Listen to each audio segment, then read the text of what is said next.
If you're new to working with Medicare or Medicaid, or you've recently joined a managed care network, you're in the right place. Providing great patient care is your top priority, but running a successful practice also means managing the business side of healthcare. That's where practice management comes in. It's the behind-the-scenes work that keeps the doors open, your claim paid, and your patients coming back. In this video, we'll walk through 9 key elements of practice management, from billing and coding to case management. We'll break each topic down in plain language. Understanding these basics will help you succeed in Medicare and Medicaid programs and, most importantly, help you deliver the best possible care to your patients. Hi, I'm Kussy MacKenzie, founder and principal at Pivot First Consulting and Management. We are a practice management consultancy for healers and providers seeking social impact. Let's start with the foundation of getting paid, billing and coding. Without accurate coding, even the best care can go unpaid, and no one wants to provide free care by accident. Incorrect codes means denied claims, delayed payments, or even compliance penalties. Medical billing involves assigning the correct procedure codes and diagnosis codes to the care you provide.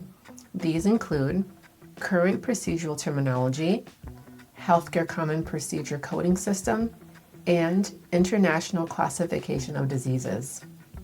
Maintain a current coding manual or access to an online coding tool. Stay updated on annual CMS code changes and train staff on the differences between Medicare and Medicaid billing rules, which are similar but not identical. Of course, accurate billing only matters if you have an agreement in place to be paid for your services.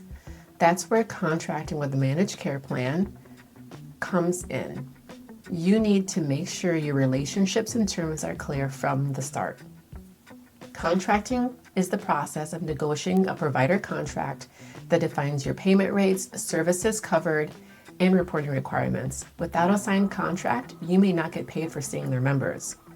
Ask for clear payment terms and timelines, review contract quality metrics that may impact bonuses, and understand prior authorization requirements before starting services.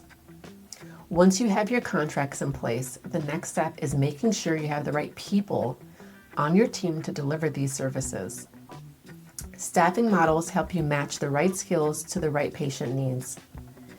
A staffing model is designing team structures that meet patient needs and comply with program rules, such as licensures and certifications. The wrong staffing mix can lead to overworked staff, poor patient outcomes, and compliance issues. Match staffing to patient volume and complexity. Use data to adjust staffing over time and cross-train staff to ensure coverage during absences. Having the right staff is only part of the equation. They also need the right tools. That's where optimizing your electronic health record system can make all the difference in documentation, billing, and patient care. EHR optimization is customizing your electronic health record to capture all required Medicaid and Medicare data elements. If the electronic health record misses required fields, claims can be denied and quality scores may drop. Train staff on workflows specific to Medicaid and Medicare documentation, use templates for repetitive documentation, and ensure electronic health records integrate with referral networks and health information exchanges. And when it comes to care coordination, data sharing is one of the most powerful ways to improve outcomes. Data sharing is sending and receiving patient information in compliance with state privacy rules and Health Insurance Portability and Accountability Act. Data sharing improves care coordination and is often required in your contract. Use secure encrypted channels, know what information is required to be shared versus what you may share, and document transfers and data compliance. In addition to sharing data, you also need to put data to work. Quality improvement is about turning that information into action. In other words, finding ways to deliver better care, reduce errors, and meet program goals. It is a structured process for reviewing performance data and making improvements. Quality scores can impact payment rates, bonuses, and contract renewal. Assign a quality improvement lead on your team. Start with a few priority measures before expanding, and share progress with your staff to boost morale. As you work on improving quality, it's equally important to make sure you're staying compliant with all the rules, from HIPAA privacy requirements to Medicaid provider enrollment and reporting standards. Compliance is staying within the rules of HIPAA, provider enrollment, fraud, waste, abuse prevention, and other requirements. Non-compliance can mean penalties, repayment demands, or program exclusion. Conduct periodic internal audits, keep written policies and procedures accessible to staff, and report incorrect compliance issues promptly. Following the rules is essential, but so is keeping your practice financially healthy. Financial sustainability planning helps to ensure you can continue providing services without interruptions or unexpected losses. It's crucial to understand your revenue sources, expenses, and opportunities for additional funding. Even a busy clinic can close if it's losing money on certain services. Complete a revenue cycle assessment, apply for grants that align with your mission, and negotiate rates with managed care plans when possible.